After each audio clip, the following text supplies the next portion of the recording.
Morning students. BSN international senior secondary school Begun की online classes में आप सभी का हार्दिक स्वागत है।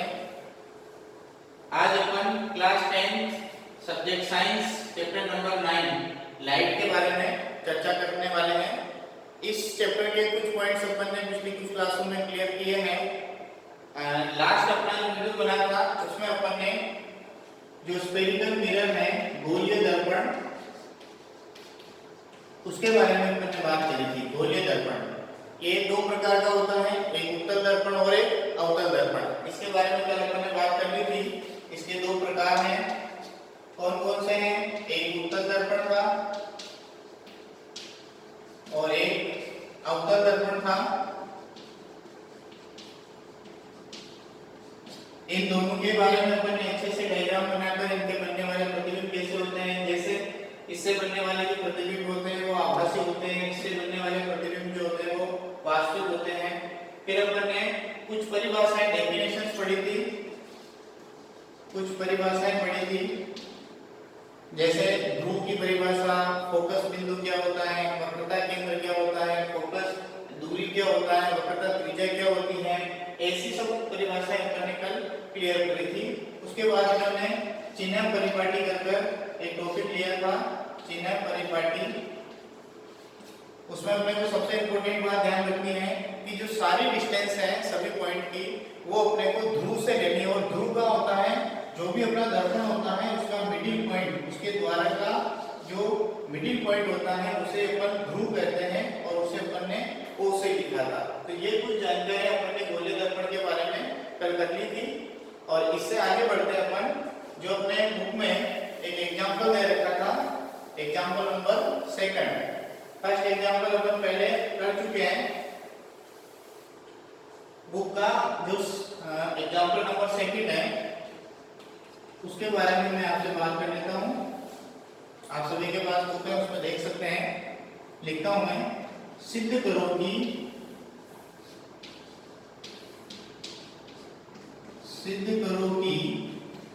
किसी अवतल दर्पण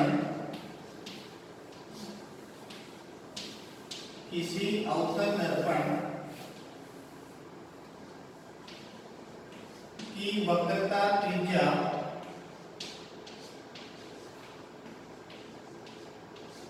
सिद्ध करो कि किसी अवतल दर्पण की वक्रता त्रिज्या फोकस दूरी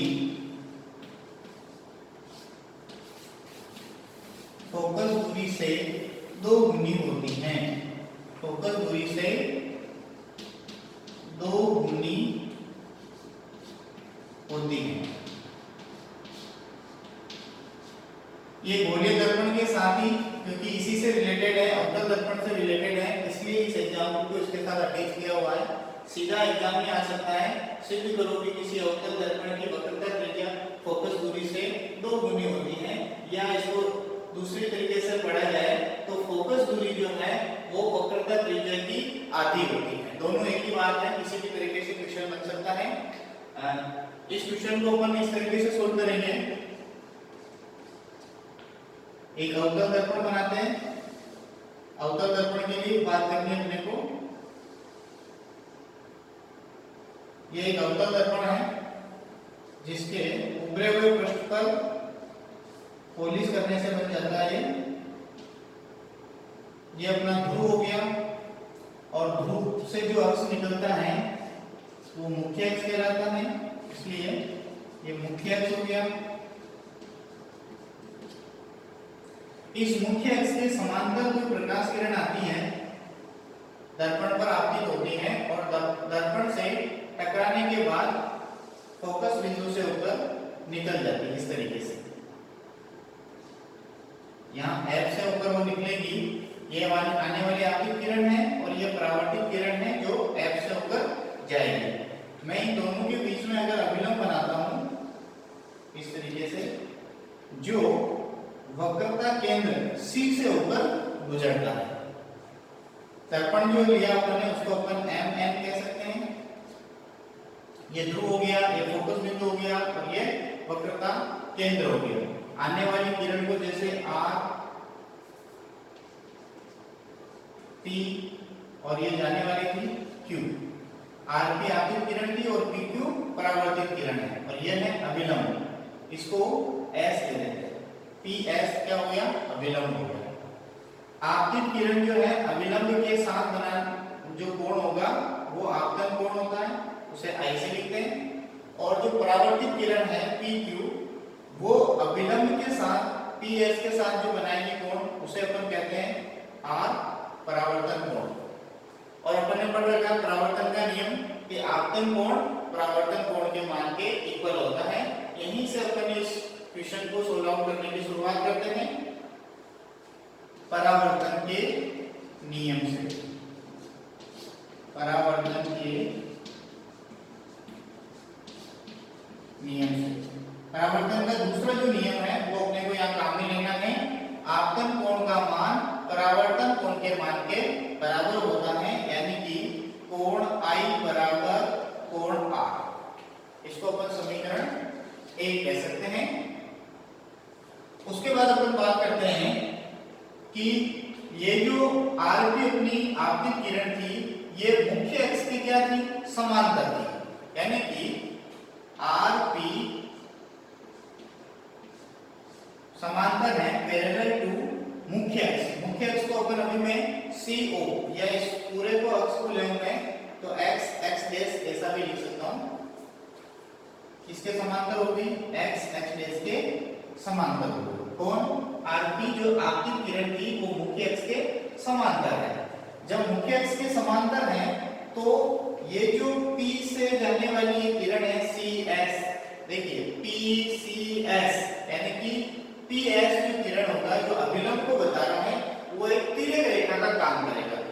अगर यदि RP parallel to x axis तो क्या होगा?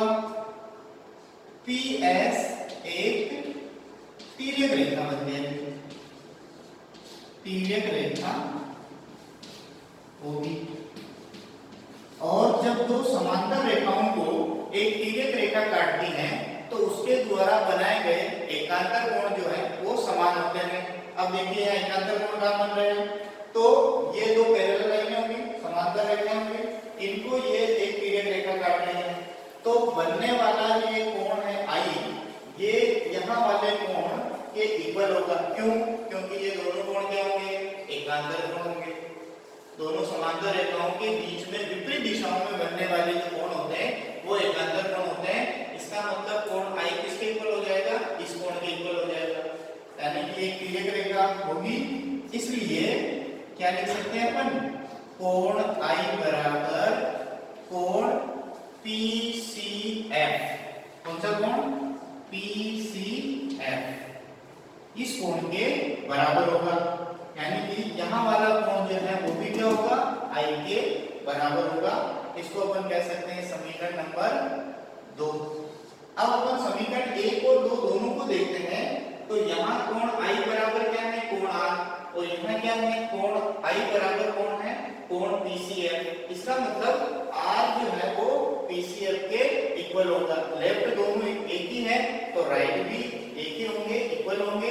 इसका मतलब समीकरण 1 व 2 से अपन लिख सकते हैं समीकरण 1 व 2 से क्या लिख सकता हूं मैं समीकरण 1 व 2 से कि कोण R बराबर होगा कोण PCF।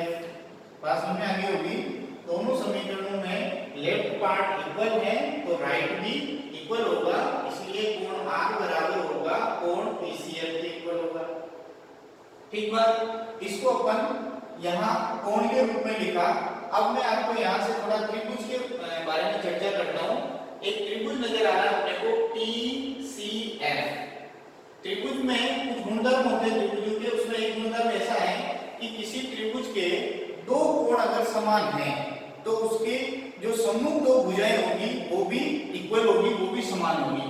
और अभी कोण R कोण PCF के समान है, यानी कि कोण R और कोण PCF यानी कि C बिंदु पर बनने वाला कोण, ये कोण और ये कोण दोनों इक्वल है।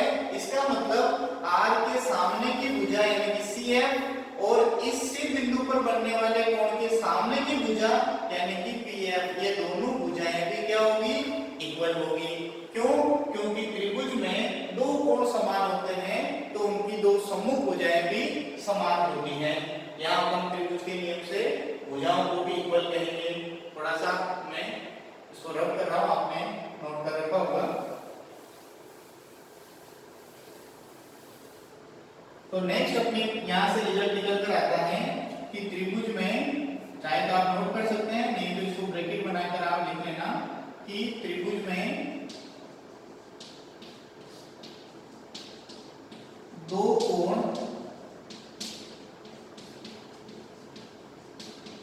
समान है तो उनकी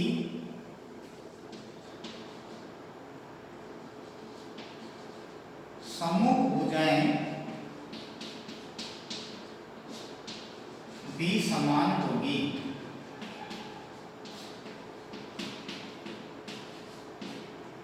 कंप्लीट। त्रिभुज में दो कोण अगर समान है तो उनकी सम्मुख भुजाएं भी समान होगी। तो कोण R बराबर कोण PCF है, इसका मतलब इन दोनों की सम्मुख भुजाएं भी समान होगी। इसलिए जो भुजा CF है वो किसके इक्वल होगी? वो PF के इक्वल होगी। यानी कि ये CF भुजा इस PF भुजा के बराबर होगी। इसको अपन नेक्स्ट समीकरण दे सकते हैं, समीकरण नंबर 3। आगे अपन देखते हैं, एक कंडीशन और लगाते हैं जो अपने क्वेश्चन में दे रखी है। क्वेश्चन में जो अवतल दर्पण है, ये अवतल दर्पण जो है ये बहुत छोटे द्वारक वाला है। छोटे द्वारक का मतलब जो m मान है ये बहुत कम वैल्यू है, यानी कि बहुत पास में है, बहुत छोटा सा दर्पण है। ये छोटे दर्पण के लिए लागू होगा। ये क्वेश्चन में भी यहाँ छोटा सा अवतल दर्पण लिखा होगा। सिद्ध करो कि किसी छोटे द्वारक वाला, थोड़ा सा मैं यहाँ करेक्शन करता हूँ, छोटे द्वारक वाले, क्वेश्चन में भी लिखा है, आप बुक में देख सकते हैं, छोटे द्वारक वाले अवतल दर्पण की छोटे द्वारक होना ही चाहिए। यानी कि ये जो PO दूरी है ये बहुत कम होनी चाहिए, बहुत छोटी दूरी होनी चाहिए ताकि अपन उसको छोड़ सके। तो जो PO दूरी है ये बहुत कम होगी। क्यों? क्योंकि इसका द्वारक क्या होगा? छोटा होगा। तो वही कंडीशन में यहाँ ले रहा हूँ, यदि अवतल दर्पण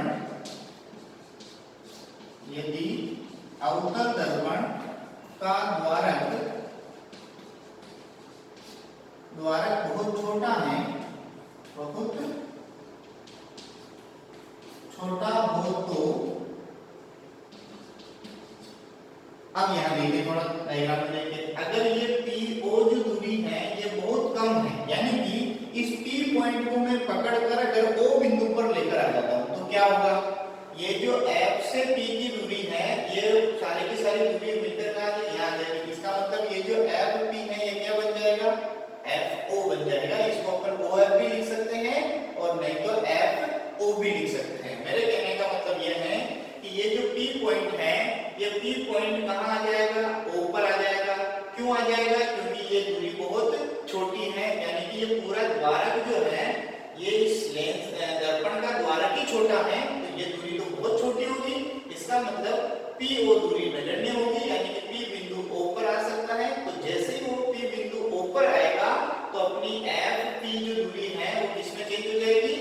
FO में चेंज हो जाएगी। तो मैं लिख सकता हूँ कि जो ये PF है ये लगभग बराबर हो जाएगा OF के।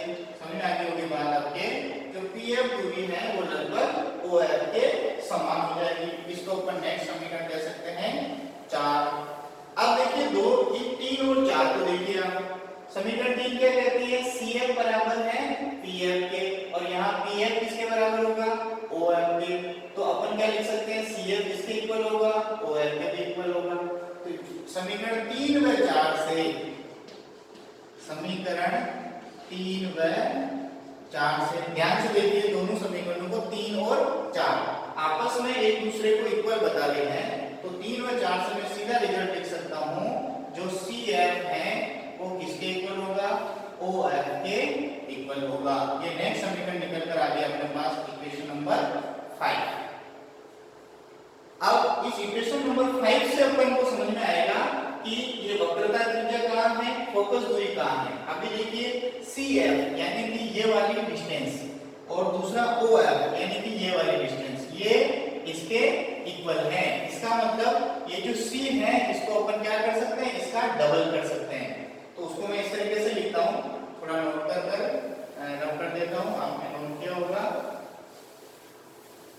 जब अपन ने इक्वेशन नंबर 5 निकाल ली है तो मैं इसको देखिए थोड़ा सा इस तरीके से लिखूंगा, CO बराबर, CO या OC भी लिख सकते हैं, CO बराबर CF प्लस OF, दो टुकड़े कर सकता हूँ। इस पूरी दूरी को मैं ये प्लस ये कर सकता हूँ, तो मैंने वही किया, CO बराबर CF प्लस OF, OF लिखो या FO लिखो, एक ही बात है, डिस्टेंस हुई है। लेकिन समीकरण अपना 5 क्या कहता है कि ये CF किसके बराबर है, OF के बराबर है, यानी कि मैं CF की जगह क्या लिख सकता हूँ, OF लिख सकता हूँ। तो ये CO बराबर हो गया अपना OF प्लस OF। ये CF की जगह OF कहाँ से आया, इक्वेशन नंबर 5 से आया, साइड में लिख सकते हैं। कहाँ से लिख दिया भाई, ये समीकरण नंबर 5 से लिखा, मर्जी से नहीं किया अपने। CF की जगह OF अपन ने रिप्लेस कर दिया, तो क्या मिल गया अपने पास, CO बराबर OF और मिलकर 2OF। और OF क्या होती है, OF होती है O ध्रुव से F की दूरी, जिसे अपन क्या कहते हैं, फोकस दूरी कहते हैं। दूसरा O से अपनी C की दूरी, C क्या है, वक्रता केंद्र, तो ध्रुव से वक्रता केंद्र की दूरी जो होती है उसको क्या बोलते हैं, वक्रता त्रिज्या बोलते हैं। यानी कि वक्रता त्रिज्या फोकस दूरी की कितनी गुना हो गई, 2 गुना हो गई, 2 से मल्टीप्लाई हो रहा है इसका। ये C हो गया है वक्रता त्रिज्या है, ये वक्रता त्रिज्या बराबर 2 इंटू क्या है, फोकस दूरी। और यही अपने को सिद्ध करना था इस क्वेश्चन में, और अपना वेरीफाई हो गया कंप्लीट कि वक्रता त्रिज्या जो है वो फोकस दूरी की दुगनी होती है। या आप इसको इस तरीके से भी कर सकते हैं, या अगर मैं 2 को उधर ट्रांसफर करता हूं तो ये CO/2 इक्वल्स टू OF, यानी कि फोकस दूरी वक्रता त्रिज्या की आधी होती है। ऐसा भी रिजल्ट निकाल सकते हैं। ये दोनों एक ही बात है, और ये क्वेश्चन अपने इंपॉर्टेंट है एग्जाम की दृष्टि से, एग्जाम में पूछा जाता है। आपको इसको बहुत अच्छे से डायग्राम बहुत कंप्लीट होना चाहिए, सुंदर स्पष्ट होना चाहिए, और उसके बाद में डेरिवेशन आपको बहुत अच्छे से कंप्लीट होना चाहिए। आज की क्लास में अपन ने इस क्वेश्चन को लिया और अवतल दर्पण से संबंधित ये क्वेश्चन है। ये उत्तल दर्पण में संभव नहीं है क्योंकि वहां जो प्रतिबिंब है वो बनता नहीं है, वहां वो किरणों को दूर फैलाता है। तो इस डेरिवेशन को मैंने बहुत आसानी से आपको इजी वे में समझाने की कोशिश करी है। मुझे लगता है आप सभी को समझ में आ गया होगा। इससे संबंधित आपको कोई क्वेश्चन है तो आप हमारे दिए गए नंबर हैं इन पर बता सकते हैं। ये जो वीडियो आपको प्रोवाइड कराए जा रहे हैं इनको आप अपने दोस्तों के साथ, अपने मित्रों के साथ ज़्यादा से ज़्यादा शेयर कीजिए। अपने स्कूल के इस चैनल को सब्सक्राइब कीजिए ताकि हम आपको मोटिवेट होकर और अच्छे से क्लासेस प्रोवाइड कराते रहेंगे। धन्यवाद।